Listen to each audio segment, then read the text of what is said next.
दोस्तों, एक छोटी सी कहानी। ये कहानी एक लड़के की है।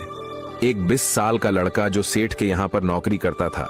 उसके माँ बाप इस दुनिया में नहीं थे। उसकी जिंदगी बड़ी परेशानी में चल रही थी। वह रोज पैसे कमाने बाहर जाता था और फिर घर आकर स्वयं ही खाना बनाता था और खाना खाकर सो जाता था। एक दिन उसने देखा कि एक बूढ़ा फकीर अपनी पीठ पर 3 ठेले लेके एक शहर से दूसरे शहर की ओर जा रहा था। वह काफी बूढ़े भी थे और काफी देर से वह यूं ही सफर कर रहे थे और आखिरकार कुछ दूर और सफर करने के बाद वह चलते चलते थक कर एक पेड़ के नीचे बैठ गए। तभी उनकी नजर एक नौजवान युवक पर पड़ी जो उसी रास्ते से जा रहा था और वह भी उसी दिशा में जा रहा था जिस दिशा में उन बूढ़े फकीर को जाना था। तभी वह लड़का उन बूढ़े फकीर के पास से होकर गुजरा। इस पर वह फकीर उस लड़के से कहते हैं, सुनो बेटा, क्या तुम मेरी थोड़ी सी मदद कर सकते हो? ये ठेला बहुत भारी है और मैं बूढ़ा हो चुका हूँ। मैं ज्यादा समय तक इनका बोझ नहीं उठा सकता और मैं बहुत थक भी चुका हूँ। तो क्यों ना तुम मेरे एक ठेले को ले लो और मुझे उस दूसरे गांव तक पहुंचा दो। इसके बदले में मैं तुम्हें 10 स्वर्ण मुद्राएं दूंगा। वह लड़का उन फकीर की सारी बातें सुनता है और उन फकीर से कहता है, कोई बात नहीं बाबा, मैं आपकी मदद करने के लिए तैयार हूं। कहिए, आपको कहां जाना है? ऐसा कहकर उस लड़के ने उन फकीर का एक ठेला उठा लिया और अपने कंधे पर ले लिया। तभी उस जवान लड़के को यह एहसास हुआ कि यह ठेला तो सचमुच बहुत भारी है। वह लड़का और फकीर दोनों रास्ते में आगे की ओर बढ़ चले। कुछ दूर आगे चलने के बाद देखते ही देखते वह गांव खत्म होने लगा और अब एक सुनसान रास्ता आगे की ओर जा रहा था। वे दोनों अपने मार्ग में मस्त होकर आगे की ओर बढ़ रहे थे। जब भीड़ से पूरी तरह से अलग हो गए थे तब वह लड़का उन फकीर से कहता है, बाबा, इस ठेले में आखिर ऐसा क्या रखा है जो ये ठेला इतनी वजन है? इस पर वह फकीर आदमी उस लड़के को जवाब देते हुए कहते हैं, कुछ नहीं बेटा, बस इसमें तांबे के कुछ सिक्के भरे हुए हैं, इसी कारण ये ठेले में बहुत वजन है।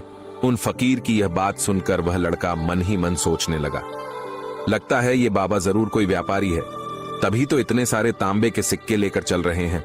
और फिर तभी उसके मन में एक ख्याल आया कि मुझे क्या करना है, मुझे तो खाली ये ठेला दूसरे गांव तक पहुंचाना है। बस इतना ही जैसे ही उसके मन में ये ख्याल आया, उसने तांबे के सिक्कों का वह ख्याल मन से निकाल दिया और अपनी धुन में मस्त होकर वह आगे की ओर चलने लगा। चलते चलते कुछ और समय बीता और वे दोनों एक नदी के किनारे जा पहुंचे। वह लड़का हट्टा कट्टा था और काफी चुस्त और तंदुरुस्त भी था, इसलिए वह बिना सोचे समझे उस नदी में उतर जाता है, किंतु वह फकीर अब भी किनारे पर ही खड़े थे। इस पर वह लड़का उन फकीर से कहता है, क्या हुआ? बाबा चलिए, आइए, हमें ये नदी पार करनी होगी, तभी तो हम उस गांव तक पहुंच पाएंगे। इस पर वह फकीर उस लड़के से कहते हैं, मैं जानता हूं बेटा कि हमें ये नदी पार करनी ही होगी, लेकिन जैसा कि तुम जानते हो मैं अब बूढ़ा हो चुका हूं और 2-2 ठेले लेकर मैं यह नदी पार नहीं कर सकता। कहीं मेरा पांव फिसल गया तो क्या होगा? क्या तुम मेरी एक और गठरी ले सकते हो? मैं तुम्हें इसके बदले में भी 10 स्वर्ण मुद्राएं और दूंगा। इस पर वह लड़का मुस्कुराते हुए उन फकीर से कहता है, बाबा, आप मुझे शर्मिंदा कर रहे हैं। यदि आप मुझे स्वर्ण मुद्राएं ना भी दें तो भी मैं आपका कार्य अवश्य करूंगा। मैं आपको उस दूसरे गांव तक जरूर पहुंचाऊंगा। इस पर वो फकीर मुस्कुराते हुए उस लड़के से कहते हैं, बेटा, तुम तो बड़े ही भले इंसान लगते हो। इतना कहकर उन्होंने वह दूसरी गठरी भी उस लड़के को थमा दी।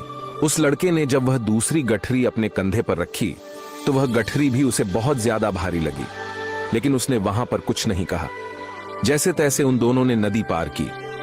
नदी पार करने के बाद बातों बातों में ही उस लड़के ने उन फकीर से कहा, बाबा, आखिर इस दूसरी गठरी में क्या है? इस गठरी में भी बहुत वजन है। इस पर वह फकीर उस लड़के को जवाब देते हुए कहते हैं, बेटा, इसमें चांदी के सिक्के हैं, इसी कारण यह गठरी भी बहुत वजनी है। उन फकीर की ये सारी बातें सुनकर अब उस लड़के का दिमाग तेजी से काम करने लगा था। वह यह सोच रहा था कि एक ठेले में तांबे के सिक्के हैं और दूसरी में चांदी के। ऐसा प्रतीत होता है मानो यह फकीर बाबा कहीं दूर से आ रहे हैं और उन्होंने अपनी सारी जमीन जायदाद बेचकर ये सारे सिक्के इकट्ठे किए हैं, तभी तो वह इतना धन लेकर चल रहे हैं। लेकिन वह लड़का उन फकीर से कुछ नहीं कहता और वे दोनों चुपचाप मार्ग में आगे की ओर बढ़ते चले जाते हैं। कुछ दूर आगे बढ़ने के बाद एक बार फिर एक सुनसान राह आती है। उस सुनसान रास्ते को देखते ही उस लड़के के मन में तरह तरह के विचार उत्पन्न होने लगते। वह यह सोचने लगा, अरे यह तो सुनसान जगह है, अगर मैं ये सिक्के लेकर यहाँ से भाग जाऊं तो ये फकीर मुझे कब तक दौड़ाएंगे। लेकिन वह लड़का उन फकीर से कुछ नहीं कहता और वे दोनों चुपचाप मार्ग में आगे की ओर बढ़ते चले जाते हैं। कुछ दूर आगे बढ़ने के बाद एक बार फिर एक सुनसान रास्ता आता है। उस सुनसान रास्ते को देखते ही उस लड़के के मन में तरह तरह के विचार उत्पन्न होने लगते। वह यह सोचने लगा, अरे ये तो सुनसान जगह है, अगर मैं ये सिक्के लेकर यहाँ से भाग जाऊं तो ये फकीर मुझे कब तक दौड़ा आएंगे। मुझे नहीं लगता कि मुझे कभी पकड़ पाएंगे और यहाँ पर कोई है भी नहीं जो इनकी मदद कर पाए, और वैसे भी ये बहुत सारे सिक्के हैं। मैं इनसे एक अच्छी दुकान खरीद सकता हूँ, अपना नया व्यापार शुरू कर सकता हूँ, और वैसे भी ये बूढ़ा फकीर अब इन पैसों का क्या करेगा। इससे अच्छा तो मैं ही इन्हें रख लेता हूँ। वह लड़का यह सब बारे में सोच ही रहा था, तभी अचानक उसे खुद पर आश्चर्य हुआ। अरे मैं ये क्या सोच रहा हूँ, ये फकीर बाबा न जाने कहां से आ रहे हैं और क्या खोज करके इन्होंने इतने सारे पैसे इकट्ठा किए होंगे। मुझे इनका फायदा नहीं उठाना चाहिए। नहीं नहीं, मुझे ऐसा नहीं करना चाहिए। उसने कुछ देर के लिए तो अपने मन के विचारों को काबू कर लिया, लेकिन कुछ देर बाद उसके विचार उस पर देखते ही देखते हावी होने लगे। वह लड़का 2 ठेले लेकर उन फकीर के पीछे पीछे चल रहा था और कुछ दूर आगे चलने के बाद एक पहाड़ी आई। इस पर वह फकीर बाबा उस लड़के से कहते हैं, बेटा इस पहाड़ी पे मैं नहीं चढ़ पाऊंगा, मैं काफी बूढ़ा हो चुका हूं और मेरे घुटनों में भी दर्द रहता है। यदि तुम मेरी तीसरी गठरी भी ले लो तो मैं तुम्हें 10 और स्वर्ण मुद्राएं दूंगा, लेकिन याद रखना इसे कहीं गिराना मत, कहीं ये गठरियां खुल ना जाए। इस पर वह लड़का उन फकीर से कहता है, क्यों बाबा, ऐसा क्या है इसमें? इस पर वह फकीर उस लड़के से कहते हैं, बेटा इसमें स्वर्ण मुद्राएं हैं। यह सुनकर वह लड़का मन ही मन बहुत प्रसन्न हुआ। उसने चुपचाप वह गठरी भी उन फकीर से ले ली और देखते ही देखते वे दोनों मार्ग में आगे की ओर बढ़ने लगे। अब वह फकीर बिना कोई वजन लिए हुए आराम से पहाड़ की चढ़ाई पर चढ़ रहे थे, किंतु वह नौजवान लड़का जो पीछे था वह वजन के कारण बहुत धीरे धीरे चल पा रहा था। लेकिन जब से उसने सोने का नाम सुना था उसका मन तो छलांग मार रहा था। वह मन ही मन सोच रहा था, अगर मुझे यह सारा धन मिल जाए तो मेरा पूरा जीवन तो आराम से कट जाएगा। वैसे भी यह बाबा तो बहुत बूढ़े हो चुके हैं, भला इसे इतने पैसों की क्या जरूरत है, इनका जीवन तो वैसे भी कट चुका है। मैं एक काम करता हूं, ये सारे पैसे लेकर यहां से भाग जाता हूं। लड़के के मन में अनगिनत विचार उठ रहे थे। लड़के का मन अब उसकी बुद्धि पर पूरी तरह से हावी हो चुका था और उस लड़के का मन अपनी बात को सही साबित करने के लिए उससे कुछ भी कह रहा था। और तभी उस लड़के के मन में एक और विचार उत्पन्न हुआ और अब की बार वह लड़का यह सोच रहा था, लगता है ये फकीर बाबा कोई चोर है, वरना इनके पास इतनी सारे स्वर्ण मुद्राएं कहां से आएंगे।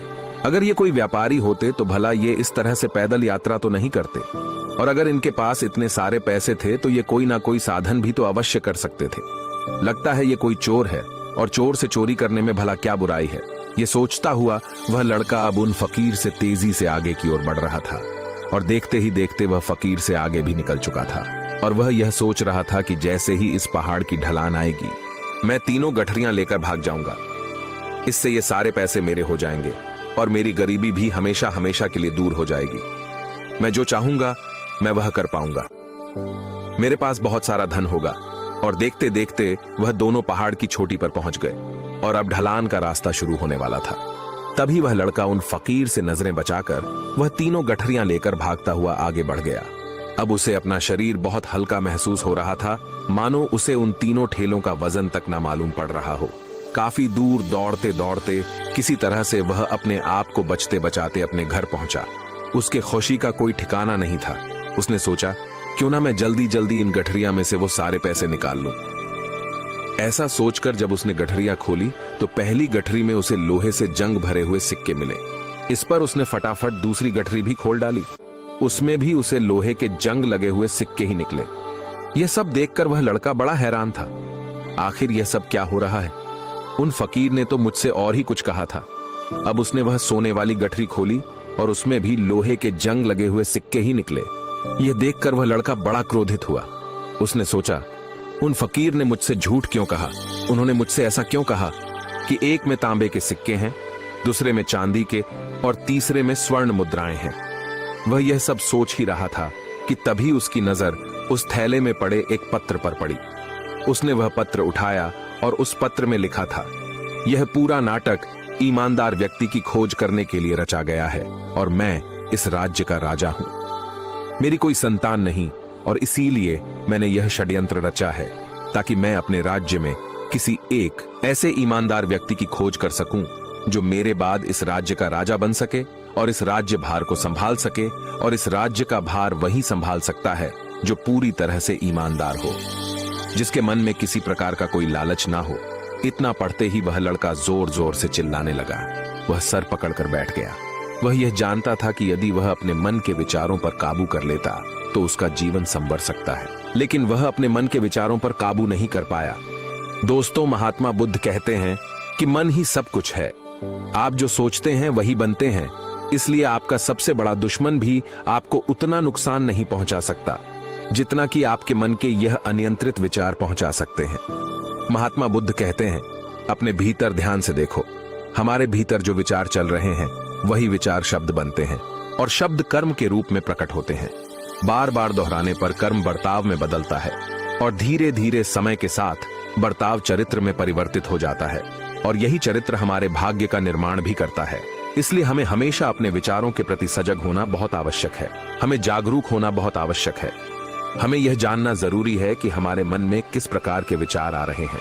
आगे महात्मा बुद्ध कहते हैं कि कमजोरी हमेशा छोटे विचार से शुरू होती है। यह एक बीज के रूप में होती है, और यदि इस बीज को नष्ट न किया जाए तो यह छोटा सा विचार बहुत जल्द ही एक विशाल वृक्ष का रूप ले लेता है, और हमारी बुद्धि की सोचने और समझने की क्षमता को पूरी तरह से नष्ट कर देता है। जिस प्रकार आपने इस कहानी में देखा, किस प्रकार उस जवान लड़के का मन उस पर हावी हो चुका था, और उसकी सही और गलत सोचने की क्षमता पूरी तरह से नष्ट हो चुकी थी। उस कारण वह यह समझ नहीं पाया कि उसे क्या करना चाहिए, और उसके लालच ने उसके भीतर इतनी ऊर्जा भर दी। वह तीनों ठेले उठाकर इतनी तेजी से वहां से भागता आगे भी बढ़ गया। इसीलिए जब आपके मन में पहली बार कोई गलत विचार उत्पन्न हो, तभी उसे जड़ से उखाड़ देना चाहिए, अन्यथा वह विशाल वृक्ष का रूप ले लेगा, और आपको किसी न किसी गलत राह पर वह ढकेल ही देगा। आप चाहकर भी उसे रोक नहीं पाएंगे। लेकिन अब आपके मन में यह प्रश्न उठ रहा होगा कि हम भला अपने मन के विचारों को कैसे नियंत्रित करें। हमारा मन तो इतना चंचल है, वह इतना शक्तिशाली है कि वह हम पर हावी हो ही जाता है। हम चाहकर भी उस पर नियंत्रण नहीं कर पाते। इसका जवाब में महात्मा बुद्ध हमें दो बातें समझाते हैं। पहली बात, सही इरादा विकसित करो। कई बार आपने देखा होगा कि आपके मन में कुछ और होता है, किंतु आप कहते कुछ और है, क्योंकि आपके मन के भीतर जो कुछ बसा है वही आपके मुख से बाहर भी निकल रहा है। लेकिन जब हमसे वह गलती हो जाती है तो उसके बाद हमारा मस्तिष्क अच्छी तरह से काम करना शुरू कर देता है। हमारे सोचने और समझने की क्षमता एक बार फिर से जागृत हो जाती है, और ऐसी अवस्था में हमें यह एहसास होता है कि हमसे गलती हो गई है, और फिर हमारा मन दुखी हो जाता है। हमारा मन अफसोस से भर जाता है, और इस भारीपन और दुख से बचने के लिए महात्मा बुद्ध हमें सही इरादा विकसित करने के लिए कहते हैं। इसके लिए जब भी आप कोई कार्य करने जा रहे हो तो सबसे पहले आपको यह खुद से पूछना चाहिए कि जो कुछ भी मैं करने जा रहा हूं, इसके पीछे मेरा इरादा क्या है। क्या मैं दूसरों को दुख पहुंचाना चाहता हूं, या दूसरों को नीचा दिखाने जा रहा हूं, या मुझे खुद को ऊपर उठाना है। खुद से सवाल कीजिए, खुद को जागृत कीजिए। जब आप इरादों के प्रति सचेत होने लगेंगे, जब आप विचारों के प्रति सजग होने लगेंगे, तभी आपके भीतर सकारात्मक ऊर्जा का प्रवाह होगा। तभी आप सकारात्मक इरादों से जोड़ने लगेंगे, और आपके मन के भीतर बसी हुई बहन नकारात्मक ऊर्जा और नकारात्मक इरादे दिन बदन कम होने लगेंगे। परंतु याद रहे, आपको यह हर रोज करना होगा, और आपको यह हमेशा ध्यान रखना होगा कि आपको केवल अच्छा सोचना है। आपके इरादे हमेशा अच्छे होने चाहिए, तभी आप दुख और तकलीफों से बच सकते हैं। अन्यथा आप इसी तरह से दुख और तकलीफों में घिरे ही रहेंगे, और आप कभी इससे निकल नहीं पाएंगे। दूसरी बात, मन के प्रति सजगता विकसित करो, जिससे आपका मन देखते देखते शांत होगा, और आपके मन के भीतर बसी हुई वह नकारात्मक ऊर्जा, नकारात्मक विचार खत्म होने लगेंगे, और आप शांति की ओर आगे बढ़ेंगे। और आपको इसके लिए बस इतना ही करना है कि इस पल में जो कुछ भी हो रहा है, आपकी आंखों के सामने आपके भीतर जो कुछ भी जैसा भी चल रहा है, बस उसे देखते रहना है। अपने मन के अच्छे बुरे विचार, अपनी भावनाओं और अपनी यादों पर बिना प्रतिक्रिया दिए उन्हें केवल देखते रहना है, जिससे आपके मन के सारे विचार देखते ही देखते खत्म होने लगेंगे। आपका मन खाली होने लगेगा, और अपना नकारात्मक विचारों से ना सोच से बच सकते हैं, और आप इन दुख और तकलीफों से भी दूर रह सकते हैं। इसीलिए महात्मा बुद्ध कहते हैं, जो स्वयं को देखता है वही सबसे बड़ा तपस्वी है, अर्थात जो अपने मन में चल रहे उन विचारों को बिना प्रतिक्रिया दिए हुए केवल देखता है। और उन पर कोई भी प्रतिक्रिया नहीं करता, बस उन्हें देखता और समझता है। वास्तविकता में वही मन पर नियंत्रण भी कर सकता है और वही अपना जीवन सुखी और खुशहाली तौर पर जी सकता है। इसलिए यदि आप भी अपने जीवन को सुखी और खुशहाल बनाना चाहते हैं तो आपको सबसे पहले अपने मन पर नियंत्रण साधना ही होगा।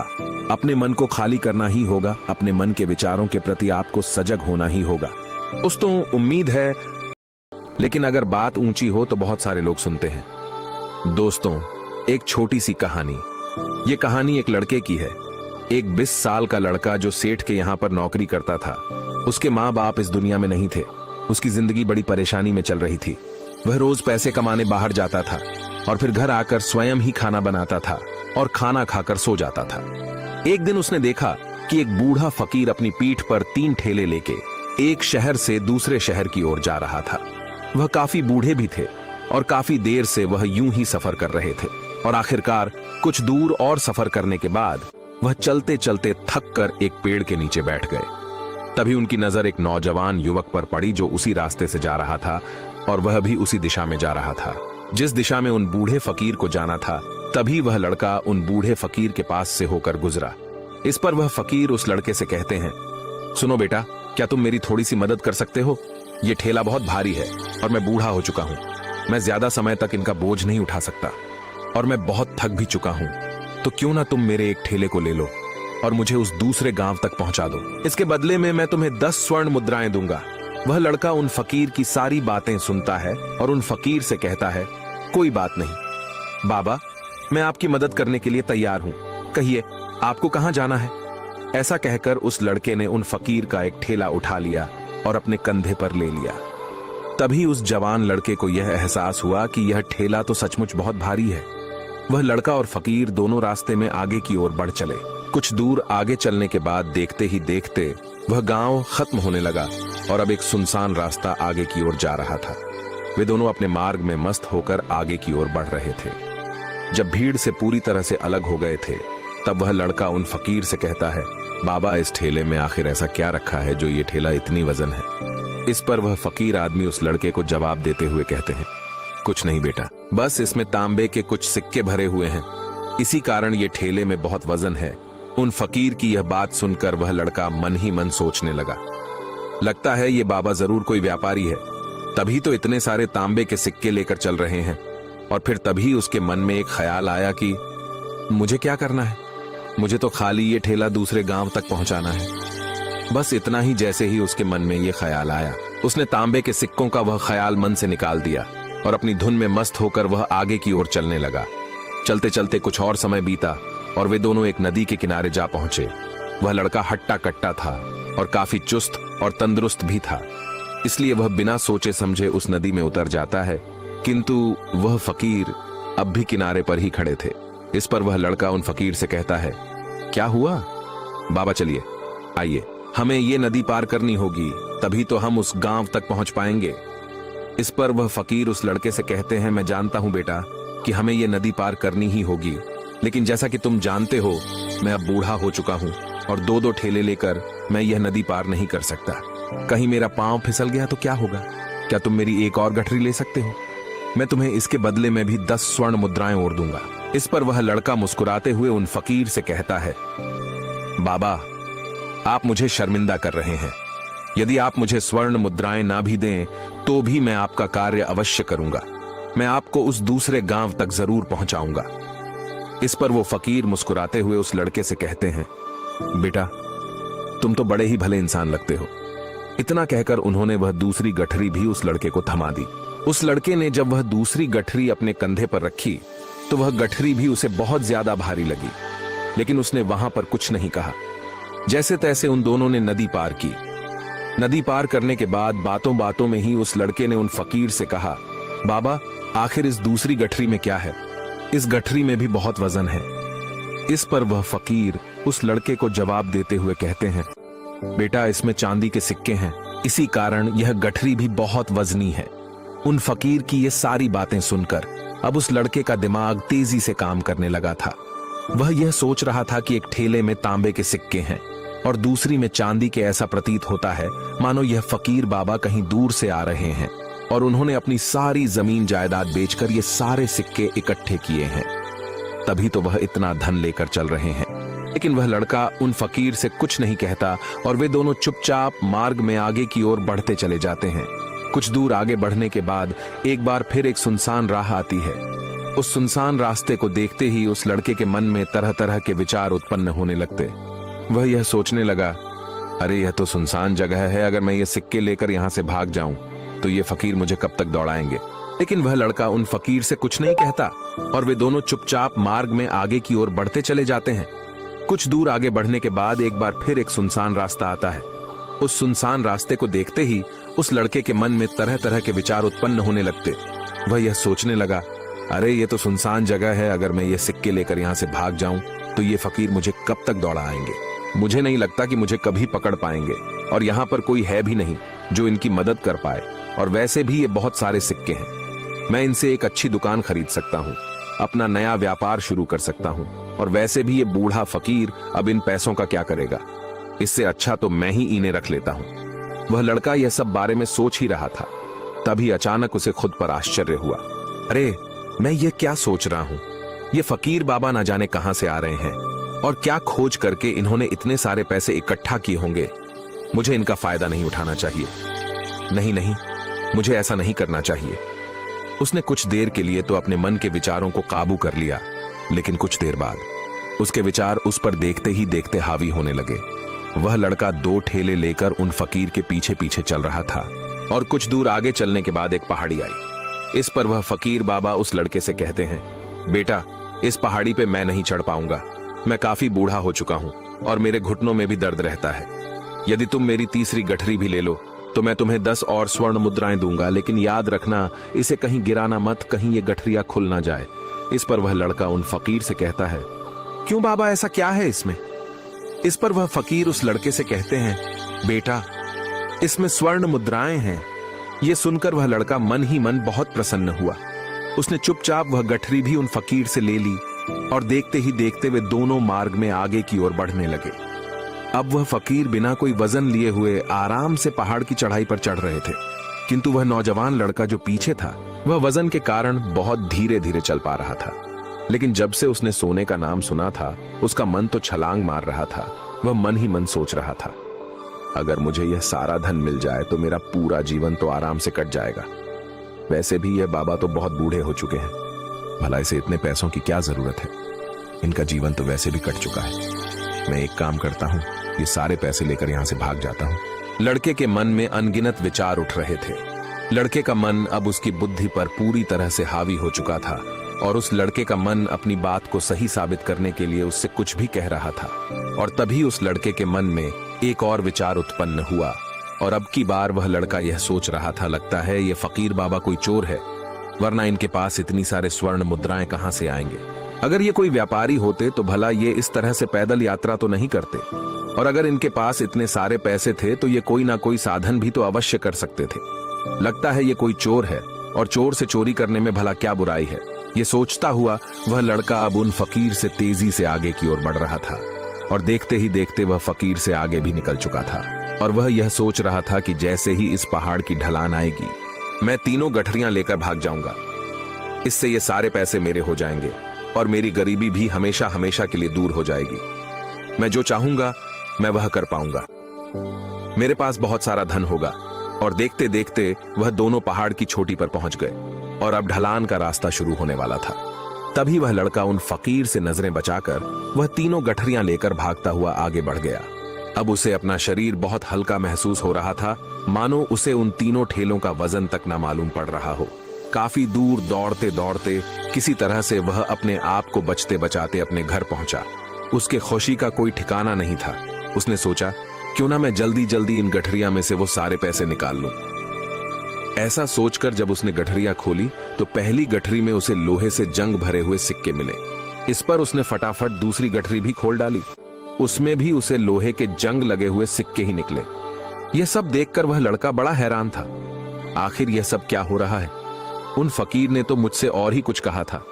अब उसने वह सोने वाली गठरी खोली और उसमें भी लोहे के जंग लगे हुए सिक्के ही निकले। यह देखकर वह लड़का बड़ा क्रोधित हुआ। उसने सोचा, उन फकीर ने मुझसे झूठ क्यों कहा? उन्होंने मुझसे ऐसा क्यों कहा कि एक में तांबे के सिक्के हैं, दूसरे में चांदी के और तीसरे में स्वर्ण मुद्राएं हैं?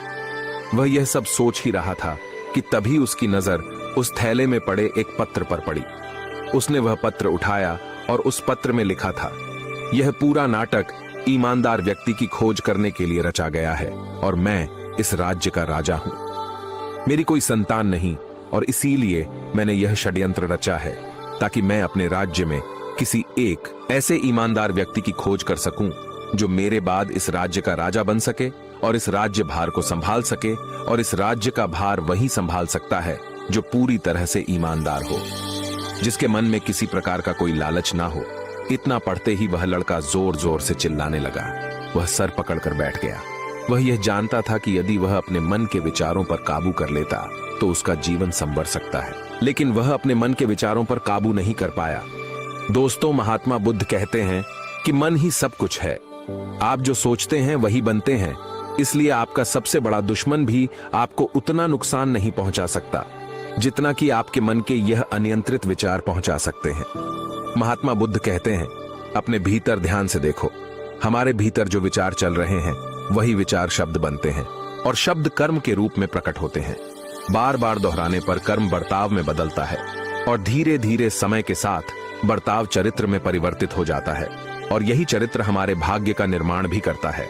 इसलिए हमें हमेशा अपने विचारों के प्रति सजग होना बहुत आवश्यक है। हमें जागरूक होना बहुत आवश्यक है। हमें यह जानना जरूरी है कि हमारे मन में किस प्रकार के विचार आ रहे हैं। आगे महात्मा बुद्ध कहते हैं कि कमजोरी हमेशा छोटे विचार से शुरू होती है। यह एक बीज के रूप में होती है, और यदि इस बीज को नष्ट न किया जाए तो यह छोटा सा विचार बहुत जल्द ही एक विशाल वृक्ष का रूप ले लेता है और हमारी बुद्धि की सोचने और समझने की क्षमता को पूरी तरह से नष्ट कर देता है। जिस प्रकार आपने इस कहानी में देखा किस प्रकार उस जवान लड़के का मन उस पर हावी हो चुका था और उसकी सही और गलत सोचने की क्षमता पूरी तरह से नष्ट हो चुकी थी। उस कारण वह यह समझ नहीं पाया कि उसे क्या करना चाहिए, और उसके लालच ने उसके भीतर इतनी ऊर्जा भर दी। वह तीनों ठेले उठाकर इतनी तेजी से वहां से भागता आगे भी बढ़ गया। इसीलिए जब आपके मन में पहली बार कोई गलत विचार उत्पन्न हो तभी उसे जड़ से उखाड़ देना चाहिए, अन्यथा वह विशाल वृक्ष का रूप ले लेगा और आपको किसी ना किसी गलत राह पर वह ढकेल ही देगा। आप चाहकर भी उसे रोक नहीं पाएंगे। लेकिन अब आपके मन में यह प्रश्न उठ रहा होगा कि हम भला अपने मन के विचारों को कैसे नियंत्रित करें। हमारा मन तो इतना चंचल है, वह इतना शक्तिशाली है कि वह हम पर हावी हो ही जाता है। हम चाहकर भी उस पर नियंत्रण नहीं कर पाते। इसका जवाब में महात्मा बुद्ध हमें दो बातें समझाते हैं। पहली बात, सही इरादा विकसित करो। कई बार आपने देखा होगा कि आपके मन में कुछ और होता है किंतु आप कहते कुछ और है, क्योंकि आपके मन के भीतर जो कुछ बसा है वही आपके मुख से बाहर भी निकल रहा है। लेकिन जब हमसे वह गलती हो जाती है तो उसके बाद हमारा मस्तिष्क अच्छी तरह से काम करना शुरू कर देता है। हमारे सोचने और समझने की क्षमता एक बार फिर से जागृत हो जाती है, और ऐसी अवस्था में हमें यह एहसास होता है कि हमसे गलती हो गई है, और फिर हमारा मन दुखी हो जाता है। हमारा मन अफसोस से भर जाता है, और इस भारीपन और दुख से बचने के लिए महात्मा बुद्ध हमें सही इरादा विकसित करने के लिए कहते हैं। इसके लिए जब भी आप कोई कार्य करने जा रहे हो तो सबसे पहले आपको यह खुद से पूछना चाहिए कि जो कुछ भी मैं करने जा रहा हूं इसके पीछे मेरा इरादा क्या है। क्या मैं दूसरों को दुख पहुंचाना चाहता हूं, या दूसरों को नीचा दिखाने जा रहा हूं, या मुझे खुद को ऊपर उठाना है। खुद से सवाल कीजिए, खुद को जागृत कीजिए। जब आप इरादों के प्रति सचेत होने लगेंगे, जब आप विचारों के प्रति सजग होने लगेंगे, तभी आपके भीतर सकारात्मक ऊर्जा का प्रवाह होगा।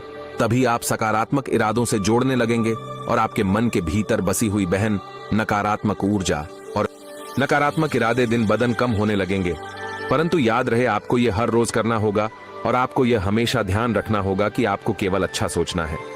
आपके इरादे हमेशा अच्छे होने चाहिए, तभी आप दुख और तकलीफों से बच सकते हैं। अन्यथा आप इसी तरह से दुख और तकलीफों में घिरे ही रहेंगे और आप कभी इससे निकल नहीं पाएंगे। दूसरी बात, मन के प्रति सजगता विकसित करो, जिससे आपका मन देखते देखते शांत होगा और आपके मन के भीतर बसी हुई वह नकारात्मक ऊर्जा, नकारात्मक विचार खत्म होने लगेंगे और आप शांति की ओर आगे बढ़ेंगे। और आपको इसके लिए बस इतना ही करना है कि इस पल में जो कुछ भी हो रहा है, आपकी आंखों के सामने आपके भीतर जो कुछ भी जैसा भी चल रहा है, बस उसे देखते रहना है, अपने मन के अच्छे बुरे विचार, अपनी भावनाओं और अपनी यादों पर बिना प्रतिक्रिया दिए उन्हें केवल देखते रहना है, जिससे आपके मन के सारे विचार देखते ही देखते खत्म होने लगेंगे। आपका मन खाली होने लगेगा और अपना नकारात्मक विचारों से ना सोच से बच सकते हैं और आप इन दुख और तकलीफों से भी दूर रह सकते हैं। इसीलिए महात्मा बुद्ध कहते हैं, जो स्वयं को देखता है वही सबसे बड़ा तपस्वी है। अर्थात जो अपने मन में चल रहे उन विचारों को बिना प्रतिक्रिया दिए हुए केवल देखता है और उन पर कोई भी प्रतिक्रिया नहीं करता, बस उन्हें देखता और समझता है। वास्तविकता में वही मन पर नियंत्रण भी कर सकता है और वही अपना जीवन सुखी और खुशहाली तौर पर जी सकता है। इसलिए यदि आप भी अपने जीवन को सुखी और खुशहाल बनाना चाहते हैं तो आपको सबसे पहले अपने मन पर नियंत्रण साधना ही होगा, अपने मन को खाली करना ही होगा, अपने मन के विचारों के प्रति आपको सजग होना ही होगा।